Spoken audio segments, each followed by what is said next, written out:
Nothing is highlighting the double standard in the media right now better than Kanye West. This has been a really interesting moment in the zeitgeist where the Overton window has shifted over the past couple of weeks, where white people are basically saying, we don't care anymore. You're not going to guilt us. You're not going to destroy our lives over a word anymore. It's been absurd you've been able to do this over the last 20 years. It's escalated to the point where it's just absolute insanity, and we're just saying no. If you look at the situation last week with the Minnesota woman and her whole life, and of course the Give, Send, Go, where she made a lot of money after some dude tried to cancel her, some very sketchy dude tried to cancel her at that. It was quite the interesting situation, and that this is dropping at about the same time is very just bigger picture, a huge change as well that we're seeing within the culture, and I think it's one for the better. Now, of course, we've had some people attempting to cancel us over here over the last couple of weeks. You guys might have been aware of the gaming sort of culture group went out there, and they revealed themselves to be a bunch of leftist cancel pigs. Who just went over and over again shrieking racist at me. It's like, what are you doing? And it doesn't work anymore. Nobody cares anymore. Now, there still is a double standard within the mainstream media, within Hollywood, within the music industry, and Kanye West is putting this on full display with his new single right now.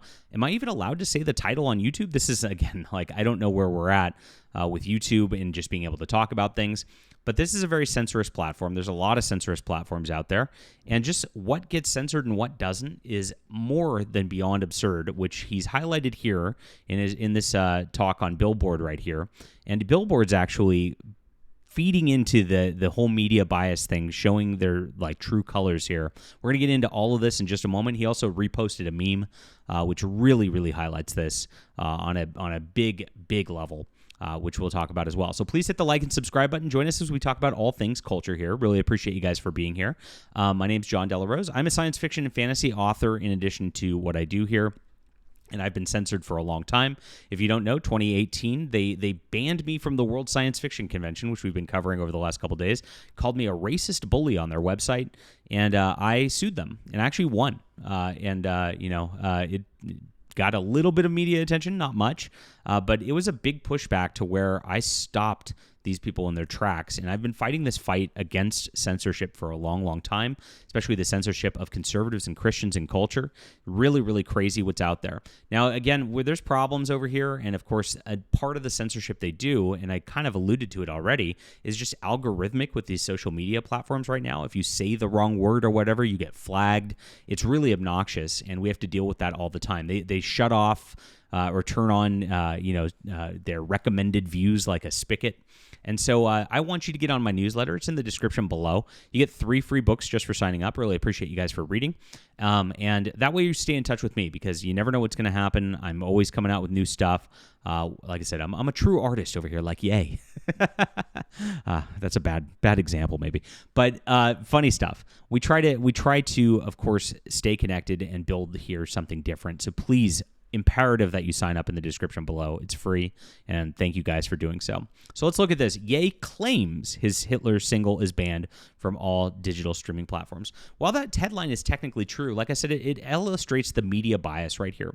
When you start it with Ye claims versus Ye just calling it the headline, Ye's Hitler single is banned from all digital streaming platforms, it makes it sound like he's claiming it and it's false. Even though in the first paragraph they admit that it's 100% true. It is banned from. I checked Spotify, off. SoundCloud, gone. Apple Music, not there. It is 100% taken down from these sites. And even on X, where it's a free speech platform, there's been evidence showing that the video was suppressed by the algorithm. It's like, why is this happening? Well, we know why. You're allowed to say some things and not others. But just look at how the media frames it in the headline right away just to disparage him, because what it does is it casts doubt upon his credibility as a person, like he's a liar, etc. And so that's how they try to frame things in the media to try to destroy people. It doesn't work anymore. It's stupid. But this is what they do. And this is why the mainstream media is such a big problem that we always call out. So he attempted to release his new song titled Heil Hitler. He claims the controversial track was taken down, and it was. West has been teasing the single. He uploaded it to SoundCloud. It's since been removed from the platform. Look, again, claims, but it was actually. So he didn't just claim it. They actually verified it. It was actually true. So he said it's been banned by all digital streaming platforms, he wrote on X. While Rednecks by Randy Newman remains streamable, they're literally keeping ends down. That's right. I don't know. Again, I just want to be very, very careful with this platform because of how it all goes. So the track finds Ye addressing his custody issues over his 4 children with ex-wife Kim Kardashian, also claiming that banks are freezing his accounts and rapping about his nitrous use. With all this money and fame, I still can't get my kids back. With all this money and fame, I still can't see my children. Oh my gosh.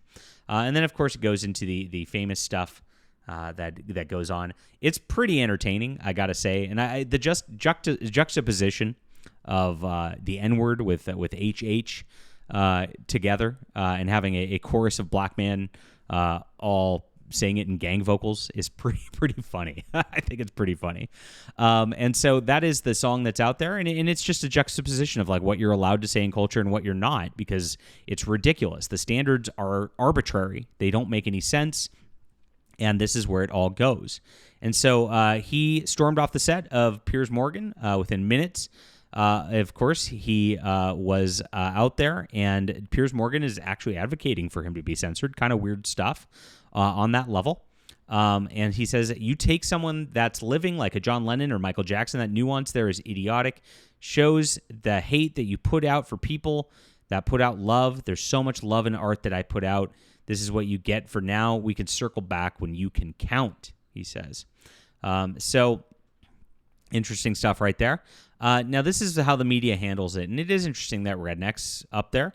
And I think the meme here is actually, oh my gosh, we got to be careful with some of this on his account already because it's his account. But this is the meme that they put, and of course they show sings about killing whitey, drugs, and hoes, gets a Super Bowl concert. Sings about Hitler, they take it down immediately. What a weird double standard. And yeah, I mean, why is it that, of course, the white culture, which they always say is white supremacist, tolerates songs about killing white people all the time? Because there's a lot of them. A lot of these rappers do this. A lot of these rappers advocate nasty things and, R-ing people and lots of drug use and things like that, and things that are objectively bad for society.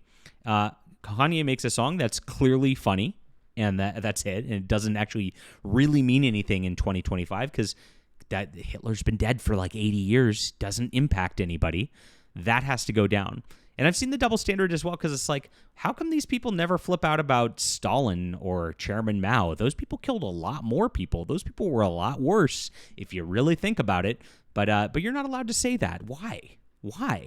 It's an interesting question, and there's a lot of interesting questions you got to ask about this whole situation, and I'm glad he's bringing this up because it is just making people ask questions, and that's exactly what these people fear more than anything. They don't want you to ask questions. They don't want you to see the double standards. They don't want you to notice is what it comes down to. If you notice, they'll call you every name under the sun. That's what I dealt with the other day. If you saw what I dealt with on the stream, it was crazy watching this guy who claimed to be anti-woke shrieking racist at me over and over and over again for no reason. And I'm just like, this is wild. And this is exactly where the culture's changing, and it's interesting stuff. Now, apparently Andrew Tate is also bumping it in his Bugatti. Funny stuff right here. Ye says, praise God. Really entertaining stuff right here. So what do you think about this? Have you heard the song? Are you bumping it? And if you're a white person, are you singing the N-word while he's doing it? I'm interested to know that. Leave a comment down below. Love to hear from you. Please sign up for the newsletter in the description below. Don't lose me here. Hit the like and subscribe button. We'll be back soon.